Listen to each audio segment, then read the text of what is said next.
Hey guys, Christmas will be here in a matter of days, and if you are still trying to figure out what to serve for dessert for Christmas dinner, I have got just the thing for you. It's my Winter Wonderland white chocolate mousse. They are simple, they are elegant, and they look so Christmassy.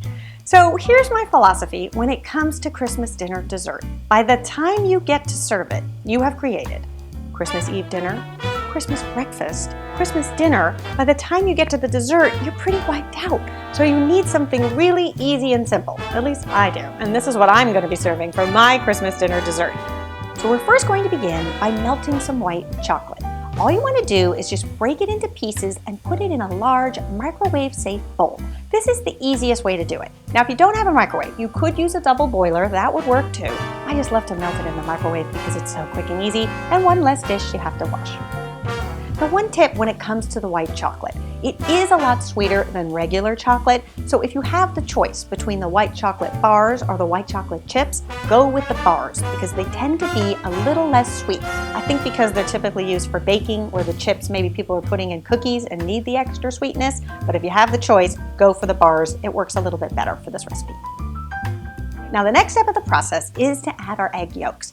Most mousse recipes out there, at least the traditional ones, will use raw eggs.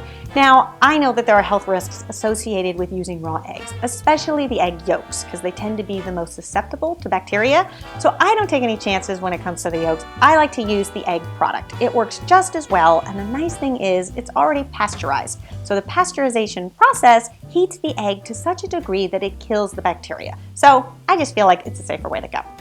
So you're going to go ahead and add about a half a cup of the egg product. Give it a good whisk and you'll see it'll start to become a nice smooth mixture.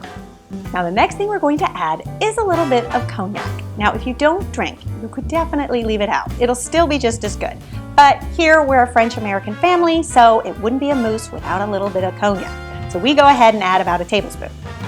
You're going to mix that together just until it's nice and smooth. And then you can go ahead and set that mixture aside. And at this point, I do use the raw egg whites. Only because, from what I have read, it tends to be the egg yolk that has the most bacteria and where the risk really is for salmonella. So I do kind of take the chance and do use the egg white, but I do make sure of a couple of things. One, that I'm using very fresh eggs, that they're organic, and that they don't have cracks or any kind of compromised eggshell. Because if your eggshell has been cracked, then bacteria can get in and obviously taint your egg. So if those things are kind of covered off on, and you're not serving this to any children or pregnant women or people who might have compromised immune systems, then I think you should be okay. So we're gonna beat our egg whites up just until they get nice and fluffy and stiff. You're really looking for a nice stiff peak because adding the egg whites is what is going to lighten our mousse and give it its wonderful, delicious texture. When your egg whites are done, you're going to go ahead and go back to your chocolate egg mixture, and you're going to add the egg whites in thirds. You don't want to dump the whole thing in. We want to do it in stages so that we can continue to create a light, fluffy mixture. Because now you've got this very thick chocolate egg mixture, we need to lighten it up with these egg whites. So a little at a time, you add your egg white, fold it in, and you'll see each time you add more egg whites, your chocolate mixture becomes lighter and fluffier. That's what we're after.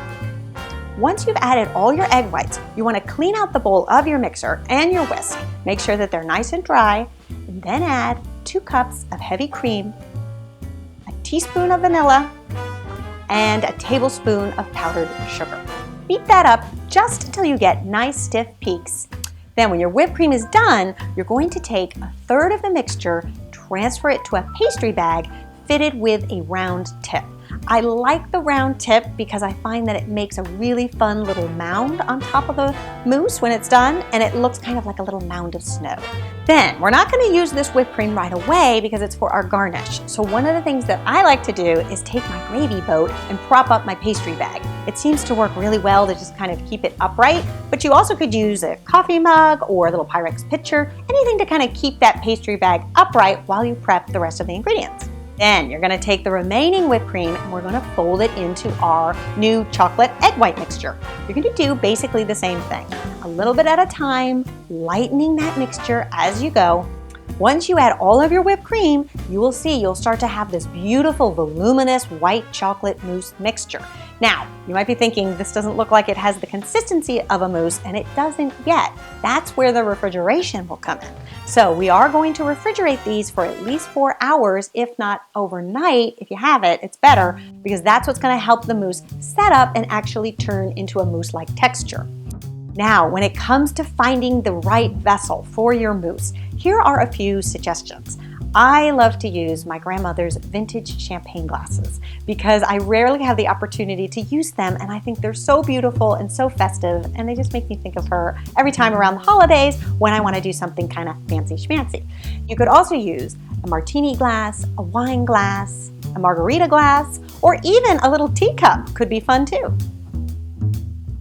Then we're going to take our mousse mixture and pour it into a large Pyrex pitcher. This is going to help transfer the mousse into our glasses. You're going to want to pour about 1/2 cup for each person. And then if you get any drips on the side, now is the time to go in with a paper towel and just rub them clean. Because as the mousse sets, if it has little drips here and there, it'll actually set with it, and it'll be harder to clean once they're set. Okay, now for the fun part, the garnishes. So to create our winter wonderland look, what we're going to do is take some fresh sprigs of rosemary. We're going to snip off about 1.5 inches off the top. We want to use the top because that's where the plant actually blooms out, and it just looks a little bit more elegant than if you use somewhere in the middle or the end. You can save the rest of the rosemary that you haven't used. In fact, if you're making my Christmas dinner, you can use the rosemary for your fillet of beef. If you haven't seen that episode, go ahead, click the annotation, and you can find it there. Then we're going to get out a bowl that's filled with water and another bowl filled with some white granulated sugar. Dip your rosemary top into the water and then dip it into the sugar. Cover all that rosemary with a little bit of sugar, give it a little shake, and you'll see you'll have a frosted looking piece of evergreen. Then in a little bowl, we're going to add some gold sprinkles, and now it's time to decorate. You're going to take your pastry bag and create a nice little mound of whipped cream, then dust it with a little bit of the gold sprinkles, and then tuck your rosemary sprig into the side of the cream. And you will see you will have one cute little dessert that just screams Christmas. And here is the best part. You are going to pop these in the fridge, garnish and all. It doesn't hurt the garnish one bit. I tried it because I really didn't believe it. I thought maybe that sugar would melt or something would happen. It actually gets better. There's something about the cold of the refrigerator and that crystallized sugar, it just keeps it right in place and makes it so easy. Then when it comes time to serve, you can either serve as is, or what I like to do is place each glass on a dessert plate and serve it with a store-bought shortbread cookie. And you will see, your guests will be so charmed by this little dessert. It's so Christmassy, it's so festive, it is so delicious. I hope you guys give this one a try and let me know what you think. And I hope everybody out there has a very Merry Christmas. And I will see you back here next week for when we are going to tackle New Year's Eve. I'm going to show you a quick and easy appetizer that'll help you ring in the new year in style. I'll see you then. Bye. Jolly old St. Nicholas, lean your ear this way. Don't you tell a single soul what I'm gonna say. Christmas Eve is coming soon. Now you dear old man, whisper what you'll bring to me. Tell me if you can.